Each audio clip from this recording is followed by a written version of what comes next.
I'm so happy to have on the show today Julia Fox Garrison. She's the author of Don't Leave Me This Way, or When I Get Back on My Feet, You'll Be Sorry.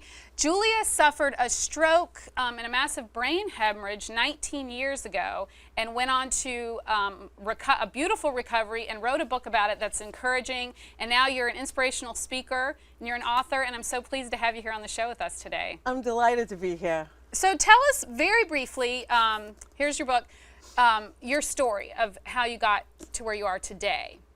Well, as you said, I had a massive brain hemorrhage on July 17, 1997.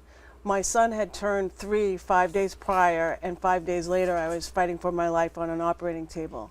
I had a massive brain hemorrhage and they were doing brain surgery. And during the brain surgery, I actually died on the operating table.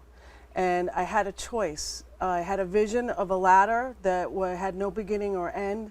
And the choice was to stay in my relationship with God on that rung, or come back in a, albeit broken body, and become a better person. And I feel so blessed that I've had all these years to hopefully make a positive impact on this world. Yeah, and I'm so inspired because instead of, it seems to me, you had to focus on yourself to a large degree to get yourself healthy again, and that took a lot of effort and energy. But instead of stopping there, you've used this experience to go out and encourage other people. Tell me what you talk about when you go out and speak with people. Well, first of all, I never had a fire in my belly to write a book, but I didn't write it for cathartic reasons. I wrote it because I wanted to show two things. I wanted to show the healthcare community that there's a human being inside every person and that we needed to be treated with compassion.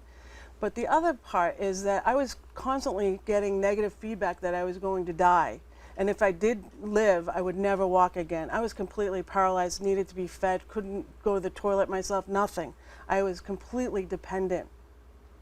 And what I wanted to show others is that even when you're being told something, trust your inner self.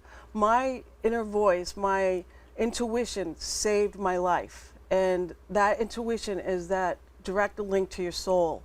And if I didn't have that, I would have died too, because one of the doctors put me on chemotherapy for life. And I stopped it in the face of being told I'd die. But that inner voice said, no, this isn't the right path.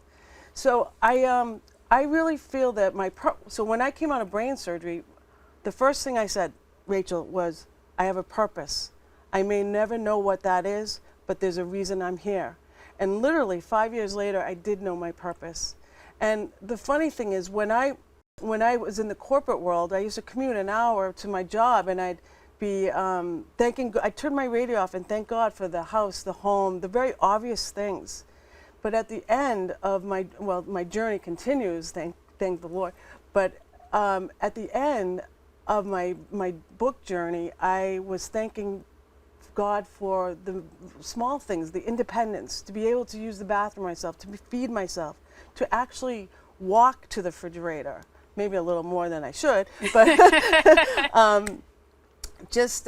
the gratitude grew, and I really wanted to share that with others because we all have it in us and we just have to tap into it. And that's a message we all need to hear. I think a lot of times it's a beautiful gift when you experience something that gets your attention, but most people are just going to sort of wander through life, I think, and it's tempting to live in a mediocre way. How can you inspire people to grab life and live it to the fullest short of necessarily having to have something like this happen to get your attention? I am so totally grateful and blessed, but one of the ironies of this is that when I was in the corporate world, I was terrified of speaking to the public. I would never go, and I was a manager, and my VP would want to send me out to do these things with speaking in front of user groups, and I always said no.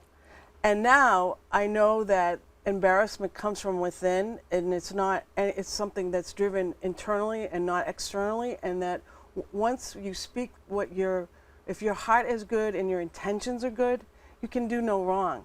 So now I can get up in front of thousands of people and I have no fear because the words come through me. I am not that smart. I know that the words sometimes, and every talk comes out different even if I have the same slide, so I know that it's from above that is directing me, and it's such a feeling of peace.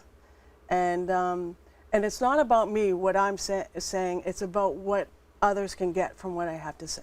Well, I'm so grateful that you're willing to be open to, you know, being God's conduit, so to speak. What words would you have to inspire other people to go and be open to doing what God would have you do? To be able to first find internal peace, and to find internal peace, you have to not beat yourself up. Know that we are flawed people, and that it's okay to make mistakes. Mistakes are what help us learn. And if we give ourselves internal peace and we find happiness is a choice, but it's also a habit that we have to develop, and we must work at it every day.